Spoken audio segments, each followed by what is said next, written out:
Face au miroir, chers téléspectateurs, bonjour et bienvenue à vous pour votre émission sur le web Dar Iman.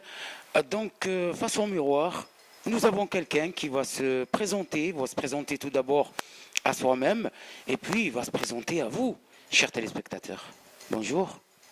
Bonjour, je m'appelle Sylviane, j'ai un fils de 13 ans et mon grand projet, c'est de trouver des gens qui sont intéressés comme moi pour créer une autre société, pour qu'on vive dans une autre société, pour qu'on vive dans un autre climat, pour qu'on apprenne à vivre ensemble d'une autre façon. Alors tout d'abord, première question, quel effet ça vous fait de parler devant un miroir ? C'est la première fois que je parle devant un miroir. Je me regarde. Bon, ben voilà. Vous pensez que c'est une bonne thérapie pour les êtres humains, quoi, de se parler à soi-même avant de parler aux autres à l'extérieur ? Déjà, on doit apprécier sa propre image. Première chose, c'est vrai que c'est important d'apprécier l'image qu'on renvoie aux autres. Si on s'aime soi, on est beaucoup plus percutant envers les autres, on a plus d'énergie, on a plus de courage pour tout. Mais ouais, s'apprécier soi d'abord. Alors on est en 2013, bientôt 2014, comment vous voyez l'avenir ? Pas rose du tout. Alors. Je m'inquiète beaucoup, je déprime énormément. Je suis très angoissée pour mon fils. J'ai mal de voir tout ce qui se passe dans le monde. C'est la raison pour laquelle je voudrais participer à poser les bases d'un monde différent.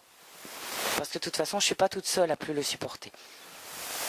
Il profite à quelques-uns pendant que tout le reste souffre et c'est plus possible. Et il y a des solutions pour faire ça. Alors justement, comment on peut avancer pour comprendre la réalité ? La réalité, elle est différente pour chaque individu, en fait. On a tous des perceptions très différentes parce que nous n'avons pas tous le même cerveau. On n'est pas bon pour les mêmes choses. Et le problème dans notre société, c'est qu'on veut confondre tous les gens dans le même moule, dans la même masse, sans se préoccuper de l'individu, de ce pourquoi il est bon, de ce qui sera, de son avenir à lui, personnellement.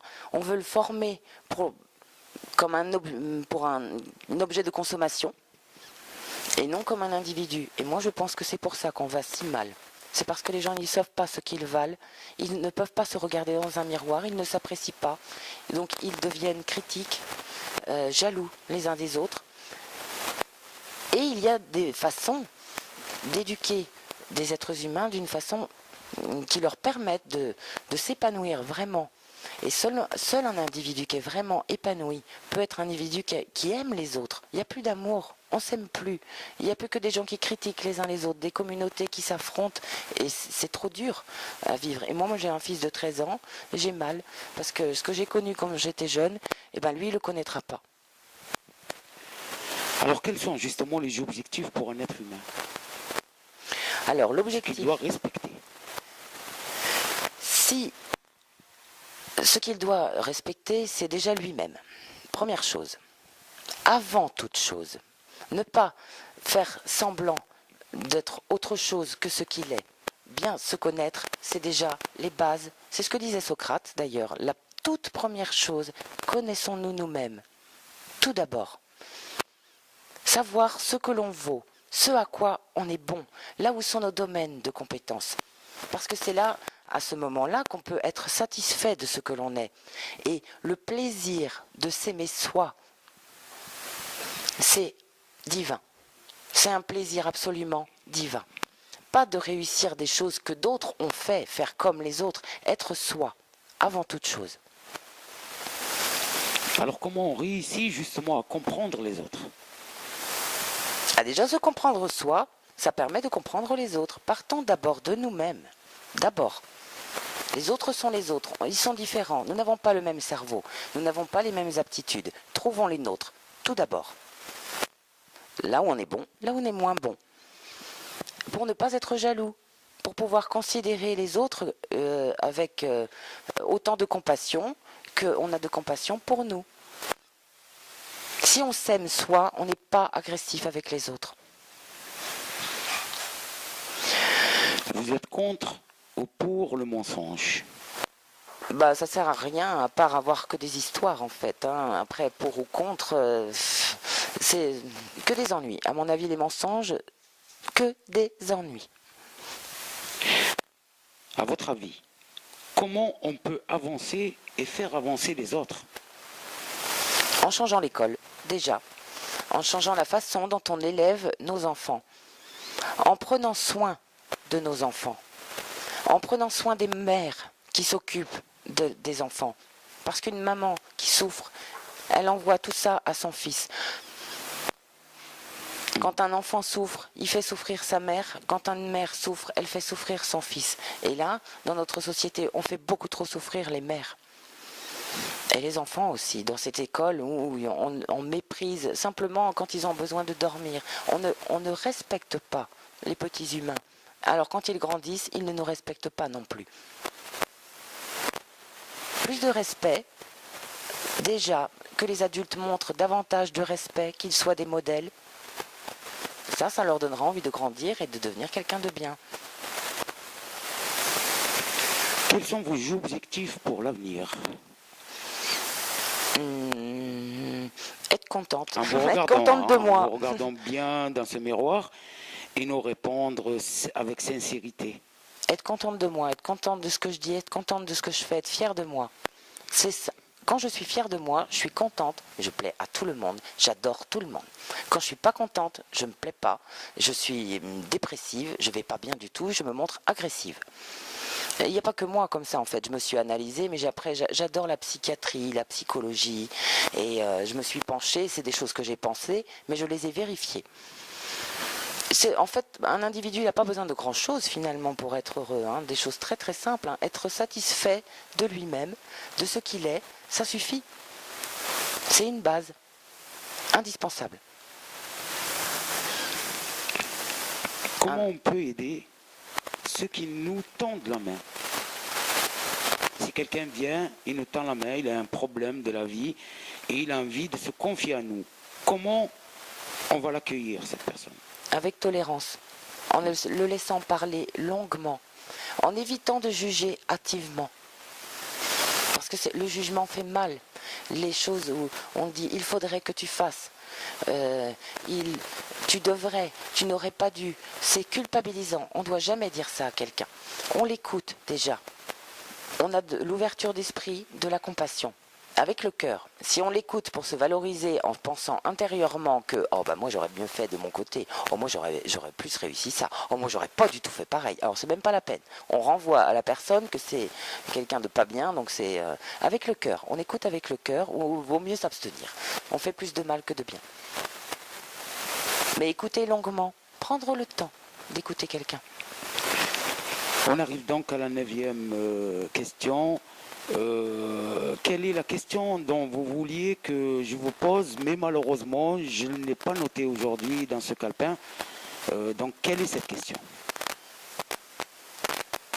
La question que je voudrais qu'on me pose, c'est comment on fait pour changer alors? Par quoi on commence? Parce que bon, c'est bien beau de changer le monde, tout ça, bon, tout le monde, oui, ok, on veut vivre différemment, mais comment on fait? Bon, il y a déjà une première solution, toute simple, occupons-nous correctement de nos enfants.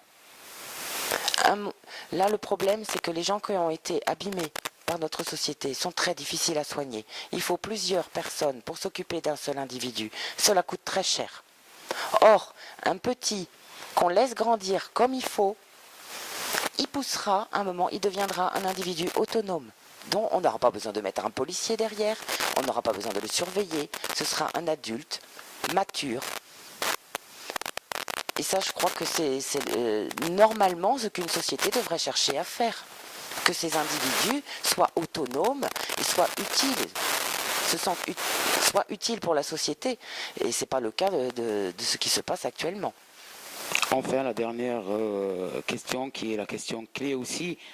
Qu'est-ce que vous voulez dire justement aux gens pour qu'ils changent de comportement, quel est le message que vous voulez porter à tous ceux que vous aimez et à tous les gens que vous côtoyez tous les jours? Faites attention aux mots que vous utilisez, aux pensées que vous avez dans la tête.